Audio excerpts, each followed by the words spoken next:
Thank you. At the risk of being slightly redundant, I just want to make a brief couple of comments about the way that we respond conceptually to the very phrase human rights.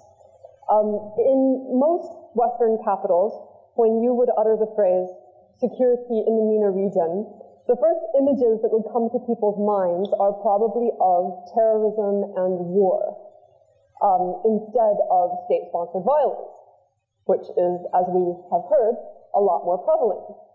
And in my own work, I started finding, even though my academic specialty is comparative party politics in transitions and institutional reform, I started finding that to get people to pick up my writing or to get people to sit down and listen whenever I spoke, it often really helped if I attached some kind of sexy description to the title, like jihadist recruitment in X country or countering violent extremism in Y place. Because people tend to attach more importance to that, especially in the West, where we often define security in a kind of narrow, self-interested way. Why do we care about the Middle East and North Africa? To stop migrants from coming in on boats and to stop people from bombing things, right? And it gets very narrow and very short-sighted. So oftentimes to feed people the medicine that they need, these broader messages about good governance, about human security, about the broader picture of state-sponsored violence, you have to kind of lure them in with some of the candy that they want.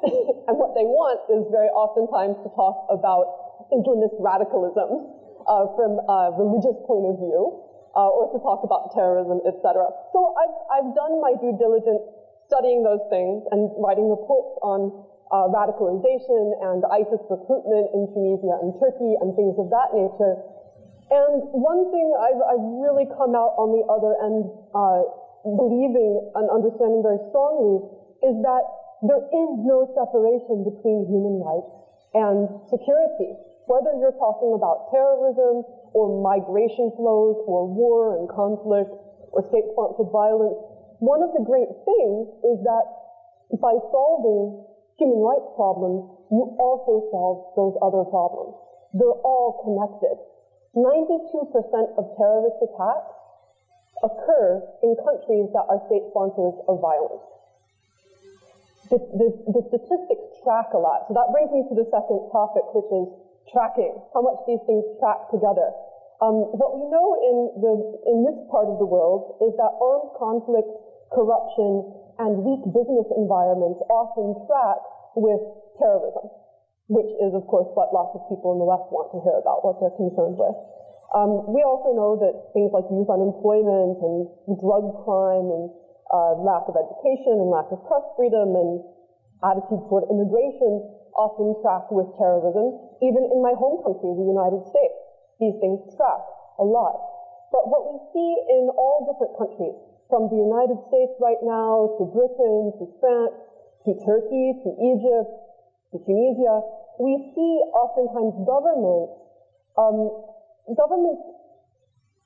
casting, defining security in a narrow sense that is politically self-serving.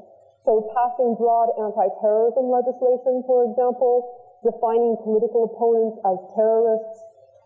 This is very useful all across the world.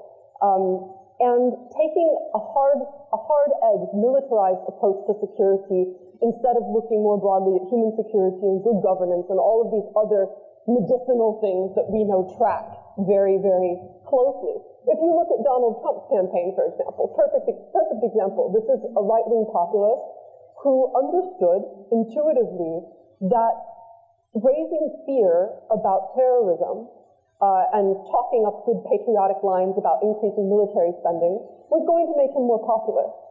And now, the conversation in the United States is about reducing foreign aid for technical assistance to criminal justice programs, for the State Department itself, radically reducing the State Department's budget, and radically increasing military spending. Great example. I mean, it's a really stark case in the United States. I can't remember in my lifetime a president going this far, but it's a great extreme example of a trend that's happening in many, many, many countries. You can see it going on here in different ways. You can see it happening in all different countries in the region where you have political leaders who understand that talking up terrorism and thinking about a hard-nosed, often quite militarized approach is going to win them more popularity. I think that often happens for the simple reason that most people aren't very nuanced thinkers, to put it bluntly. A lot of people want a clear solution for what they assume is a clear problem. There's drug crime in the neighborhood. Great, we'll just lock all those guys in jail. Just arrest all the drug criminals. Fantastic. Oh, okay, you have a neighborhood where kids are joining ISIS. Just arrest all the guys with beards. You have a political group that, maybe somebody in it you think has been a terrorist. Just arrest all of them. Make the whole group illegal. Hundreds of thousands of people, whatever. Get them all. This line of thinking it's very tempting to think in this way. But oftentimes you're sowing the seeds of further insecurity.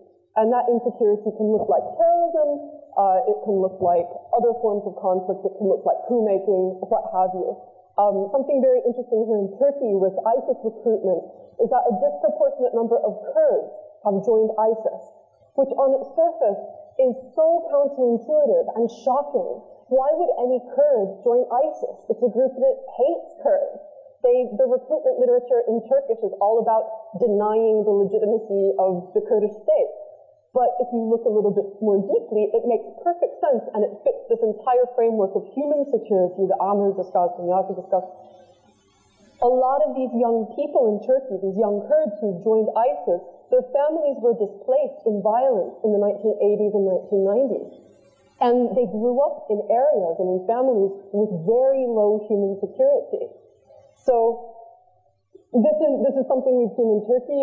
In Tunisia, a lot of the same factors that make young people get on boats and try to escape to Italy for a better life or sell drugs have often made them join ISIS. Radicalization tracks very closely also with suicide, the levels of suicide, drug abuse, things like this. And it can be very difficult to convince people that these things are all interconnected, even though the data is obvious. And I think that's just because most people are thinking in a very black and white way, not in a nuanced way, and political leaders know that and use that and capitalize on that.